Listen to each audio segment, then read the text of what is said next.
This video is presented by DiecastModelsWholesale.com. They offer a wide variety of diecast cars, models, action figures, and other objects from companies like Hot Wheels, Greenlight, and Johnny Lightning, representing franchises such as Formula One, INDYCAR, Star Trek, and Marvel.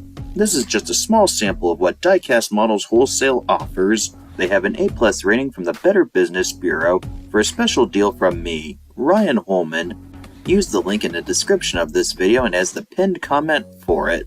Minardi was an Italian racing team that started to compete in Formula One in 1985. The team usually had lower budgets compared to their competitors and rarely contended for wins. Minardi's best finish in the World Constructors' Championship was 7th place in 1991, while their best race finish was 4th place 3 times. 2 of their 4th place finishes were in 1991, with Pierluigi Martini at the San Marino Grand Prix and the Portuguese Grand Prix. Likely due to their perception as one of Formula One's underdogs, they had a popular following. By 2001, however, the Minardi team was having massive financial issues.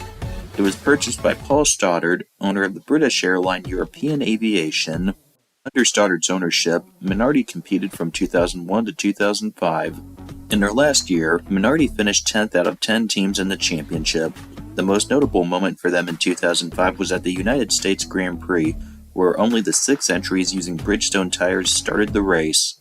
Due to Michelin tires failing, Minardi drivers Christian Albers and Patrick Friesacker finished in 5th and 6th place, respectively.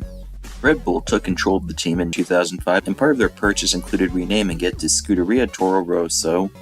In 2006, Stoddard considered re-entering Formula One with the Minardi name, but he instead decided to concentrate on United States-based racing with the INDYCAR Series. Stoddard became a part owner of the HVM racing team, which had won 4 races since being formed in 2002. HVM would be renamed to Minardi Team USA. Minardi would have 2 INDYCAR entries in 2007. Dan Clark, a second-year INDYCAR driver who finished in the top 10 in 6 races in 2006 for HVM, topped by 3rd at Denver, would be in Minardi's number 4 entry. Unfortunately, Clark's season was largely bad. Oh, got a waving yellow. And we have a car buried in the tires. If that's one of the Minardi cars. OZ Jet is the main sponsor for Doornbos, but it's also on the other machine as well. Dan Clark's car could be. And that's that spot right there where you're coming off the bumps. And it is Dan Clark. Yes, yep, sure enough. They have the sponsors on both cars, but Clark's helmet, easy to identify. Don't worry, buddy. We'll get it back. Let's get going. See if you got your visor up. That's it. Gesture. We can see you. That's gesturing, which of course means that he feels the car isn't damaged, possibly that the tires had done their job and possibly could get a tow. And he was in trouble way back.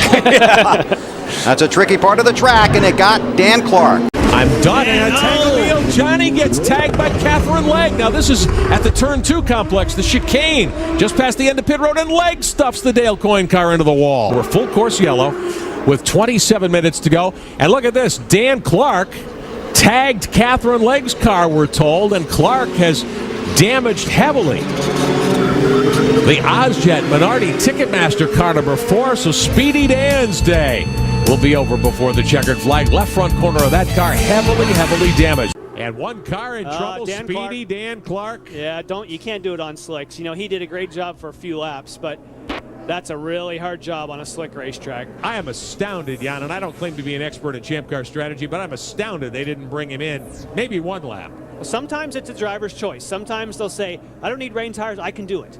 You know, and sometimes you get a little braver than you think you really are. Or should be. Bravery and brains do begin with the same letter. Sometimes that's as close as they come to one another. Well, you guys know Dan Clark is one of those drivers that totally believes in the fact that he can win at any time. He has tons of confidence, and actually the team said sometimes he's just a little too confident, and that might have been one of those situations. And this is live. Is this Dan Clark just ran in the back? Dan Clark's got a wing trapped under the nose of his car. 3 laps complete. Clark, who started 3rd, had the nose wing ripped off the 4 car. So the Muirman's Ticketmaster machine with a very early stop. He ran into the back of Justin Wilson just as we were going to that replay as they were coming up to the restart. That's what you want to do as the leader. You slow down and Wow. Bill Stevens, what's wrong with the car? Oh, guys, it's just pandemonium down here in the Minardi pit. They just got through servicing Dornbos's car and putting a new nose on that, and moments later now they're having to do the same thing with Dan Clark. Friday, 4 turns into the first warm-up. More trouble for speedy Dan Clark. Trying to pass a couple of cars, Justin Wilson and Jan Halen. Paul Tracy involved as well, a huge wreck. Clark will be sitting out this weekend. The crew's thrashed hard. All the cars will make the start in a couple of moments. Bill, it was quite a controversial decision. Tony Cotman had more to say about that. In fact, Rick, you'll remember that 2 races ago in San Jose, Dan Clark was put on probation after driving into the back of Justin Wilson during a yellow caution period. I'm with Tony Cotman right now. Tony, you've reviewed the incident. What was your decision? Yeah, it's one of those unfortunate things that Dan was on probation, obviously, and it really didn't leave me a lot of options to what we could do. So I suspended him for this event, and all going well. We'll see him back next race. We should have a decision on Friday, Rick. Full course yellow is the call. Now, Dan Clark got in trouble a few moments ago while we were in commercial. He was battling with Neil Johnny, trying to get around Johnny for 7th spot, and instead in shortcutting the chicane. What happened, Jan? He broke something, it appears. They both had to shortcut the chicane. A very aggressive move by Dan Clark. And Clark had to get out of the gas because the right front was damaged. He immediately got on the radio. The crew getting the parts ready. Be careful bringing it in. So Clark is headed to pit road, Bill. Yeah, and they're telling me right now that the right front wishbone was damaged. That is the problem. They're switching it out right now and hope to get Dan back quickly. But I just spoke to Will Phillips. He says this should not be a major concern for them if they can get this thing repaired quickly enough. And he's lost 2 laps right now. They've had to shut the car off. Jan, why would he take a move like that in that part of the race course? Well, he had a great drive coming off of the previous corner, but the problem is that was coming off of turn 6 on the approach to the turn 7 chicane. But the turn 7 chicane is 110 miles an hour. There's very little braking. So when you have great drive and you're on the power to pass and you're going for it, he was hoping that Neil Johnny was going to let him through, and unfortunately the curbs have been lowered like we mentioned, but they're still high enough to break the suspension if you go straight over. Out of 14 races, Clark retired due to crashes in 5 of them and had 2 other races where he failed to finish due to mechanical issues. At Zolder, after Clark was suspended, 2-time race winner Mario Dominguez replaced him. He lost a wheel after completing 47 laps and finished in 17th position, last. Clark did have top 10 finishes in 3 races, though. The most notable one was at Road America, where he led for 2 laps and finished in 2nd place. Speedy Dan Clark. Right on the mark, big guy. Running 2nd in that 4-car, Bill. Oh, this is a big pit stop for this team right now. Running so well today, the final pit stop of the day for Dan Clark. They're not making any changes to the car other than for the tires and the fuel. And even the chief engineer, Will Phillips, who's out there helping on that pit stop, just directing Dan in, and he's away. Did add just a little bit of front wing. There's Bourdais. Ray Hall would be the other car that we want to keep an eye on to see where he cycles through. It certainly appears as though by that shot that Dan Clark has slotted himself into 2nd spot. Good run for Dan Clark. His best career Champ Car finish, his 2nd season in the series. For the Ticketmaster car number 4, Clark gets 2nd. Ray Hall runs 3rd. 2 out of 3 on the podium for Newman Haas Lanigan. Bill Stevens. Dan Clark may be the happiest driver here this weekend. What a performance, but it almost became undone, Dan. Earlier in the race, contact with your teammate. Take us back. That was such a close call. Yeah, I mean, I think we started nearly last and had an awesome first stint. God, I was really driving the wheels off that and it's taking a carny every lap. And then and the second stint was neck and neck with Rahal, and then we caught Dornbos, and I got past him and got on the brakes, and I don't know, there was some mix-up there, and that's really bad because, you know, we don't want that in the team. You know, he's my closest ally out there, so, you know, I'm sorry for him and hope he had a good finish there. I don't know where he came. Truly a breakthrough weekend for Dan Clark. Speedy Dan adding to his reputation, 2nd here today at Road America. As stated in the previous clip, Minardi's driver of their number 14 entry was Robert Dornbos. He had previously started 11 Formula One races between 2005 for Minardi and 2006 with Red Bull Racing, getting a best finish of 12th position in the latter year at the Chinese Grand Prix and the Brazilian Grand Prix. Dornbos would have one of the best rookie seasons in IndyCar history. In his debut race at Las Vegas, Dornbos finished in second position after advancing to the position late in the race. He then followed this by finishing in the top 3 in 3 of the next 4 races. Dornbos' performance was even better at the 6th event, Mont Tremblant. Champ Car World Series, the Canadian Triple Crown will continue with the Steelback Grand Prix of Toronto on ESPN next Sunday at 1 Eastern. More information at the website, ESPN.com. Now, while we were telling you about that, the race leader, Simon Pagenaud, had a problem coming off the final turn. He went up through the grass, Jan. He gives up the lead to Robert Dornbos. Lots of rain. Comes up to turn number 14. He's feeling a little bit of pressure from Dornbos, but it was on the brakes. Just as he turns it, you can see the right front wheel locks. Takes a ride around, just like we saw Sébastien Bourdais do earlier. What a crushing blow. I mean, that's a tough job when you're leading in difficult conditions. Got about 10 laps to go, 14.5 minutes of racing left. And that vaults Dornbos and Bourdais back to 1 and 2 on the leaderboard. Pagenaud got back on the track to be third in front of Johnny. Robert Dornbos on his way perhaps to his first Champ Car World Series win. So close a week ago at Cleveland. This is just his 6th career start in the series. And it looks as though Minardi Team USA about to score their first Champ Car victory as well. Now that team, which had been led by Keith Wiggins and still is heavily led by him, has won races previously, but not as Minardi. There's Bourdais in second. Power coming your way in third, and here's Pagenaud in fourth. And Justin Wilson in the CDW car. He and Rahal both got by Tagliani, so that shuffles Tag back to 8th. Dornbos is all alone. Can't say he's going to be home and dry today with all the wet weather we've had, but looks like he is about to head to the checkers.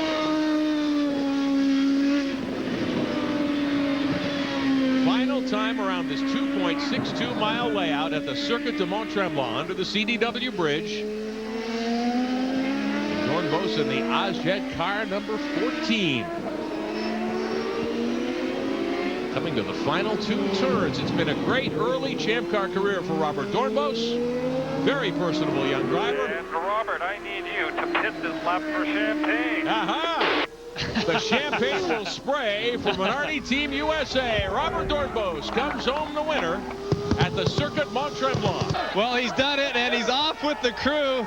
It's a dog pile, so to speak. I'm going to have to step over the car myself. And Robert bringing the goods home. A happy birthday present to Keith Wiggins, one of the team owners. I was singing him a song on the lap in. I was happy birthday to you, Creed. And great race. I mean, these are the ones you want to win in all conditions. We've been so quick during the weekend. And on the dry, I had some hot moments when it started to rain.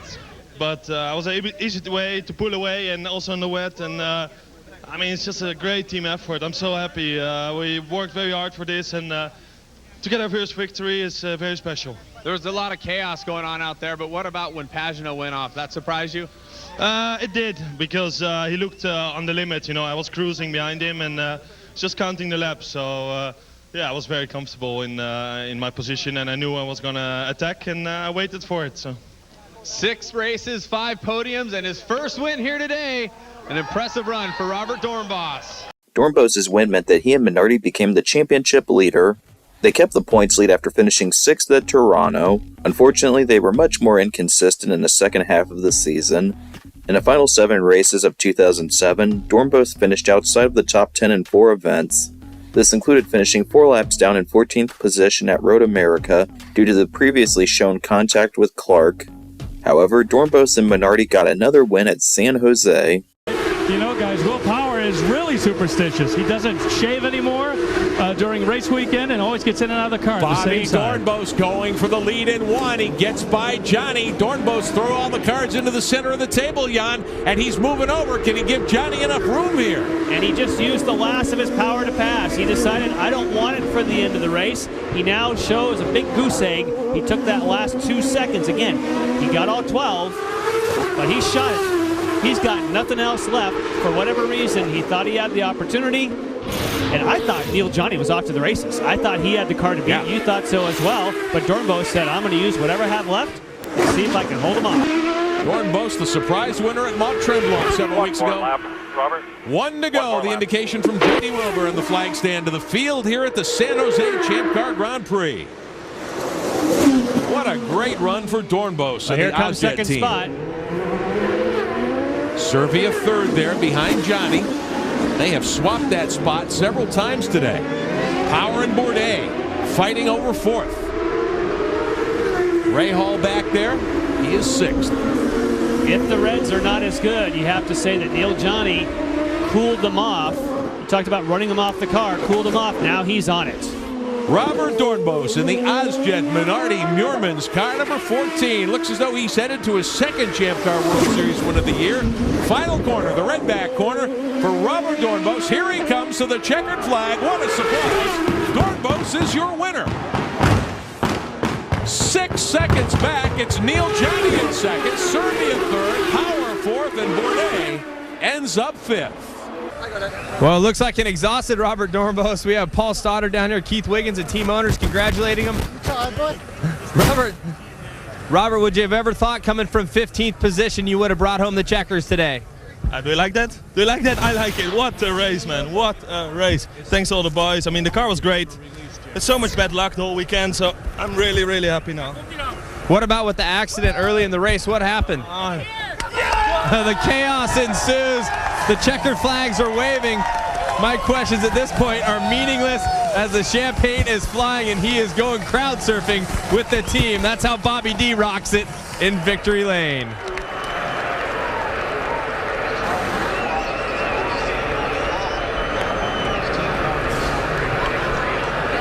They say there's no passing in Champ Car from 15th to 1st for Robert Dornbos here today. Ultimately, Dornbos finished the season ranked third in the standings and won Rookie of the Year. Despite Minardi's success in IndyCar in 2007, Stoddard heavily reduced his involvement with HVM in 2008. That year, his only involvement in IndyCar was at Long Beach, as Minardi HVM Racing, where race winners Nelson Philippe and Roberto Moreno drove the number 4 and number 14 entries, respectively. Moreno was in 17th starting position, but Philippe qualified 7th. Although he was in the top 10 early in the event, Philippe stalled on the track on lap 31 and finished 3 laps down in 15th position. During the ensuing caution period, Moreno was initially second to HVM, but not Minardi, driver EJ Vizo, since neither of them had yet pitted in that pit stop sequence. After Vizo did, Moreno remained on the track an additional lap and led the 32nd lap. Unfortunately, he retired with a drivetrain failure after 67 laps and finished 17th. Although Minardi's tenure in IndyCar had a disappointing end and lasted barely more than a single season, they were a competitive organization that was able to win multiple races and contend for the championship. For a brief time, one of racing's top underdogs was a top organization. This video is presented by DiecastModelsWholesale.com. They offer a wide variety of diecast cars, models, action figures, and other objects from companies like Hot Wheels, Greenlight, and Johnny Lightning, representing franchises such as Formula One, IndyCar, Star Trek, and Marvel. This is just a small sample of what Diecast Models Wholesale offers. They have an A+ rating from the Better Business Bureau. For a special deal from me, Ryan Holman, use the link in the description of this video and as the pinned comment for it.